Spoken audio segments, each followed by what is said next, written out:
Hi అండి, this is the day 3 of what I eat in a day series. ఈరోజు చాలా బిజీగా ఉన్నాను. సో అందుకోసమే బ్రేక్ఫాస్ట్ స్కిప్ చేసి ఇలాగ సింపుల్ రైస్, దాల్, అందులోకి కొంచెం టొమాటో పచ్చడి వేసుకొని లంచ్ చేసేసాను. ఈరోజు మా హస్బెండ్ బర్త్డే. సో మా ఫ్రెండ్స్ ఆఫ్టర్నూన్కి అంతా ఇంటికి వచ్చేసారు. మేము మొనోపోలీ ఆడాము. After that cake cutting celebrations అయ్యాయి. మేమైతే చాలా ఎంజాయ్ చేసాము. ఆఫ్టర్ ఎ లాంగ్ టైం మళ్ళీ ఏదో బీటెక్ స్టూడెంట్స్ లాగా మేము ఈ బర్త్డేని అయితే సెలబ్రేట్ చేసుకున్నాము.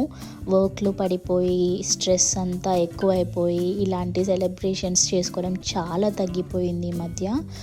But special thanks to my friends for making this possible.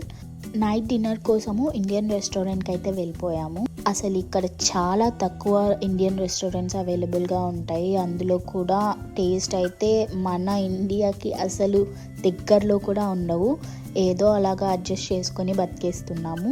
స్టార్టర్స్లో చాలా తందూరి ఐటమ్స్ అయితే పెట్టాము, పన్నీర్వి, నాన్ వెజ్వి. అండ్ నేను డైట్లో ఉన్నా కాబట్టి ఇలాగ జస్ట్ కొంచెం రైస్ ఐటమ్ ఒకటి తీసుకున్నాను. అండ్ మా ఫ్రెండ్స్ డిఫరెంట్ ఐటమ్స్ ట్రై చేశారు. That's it for the day. See you.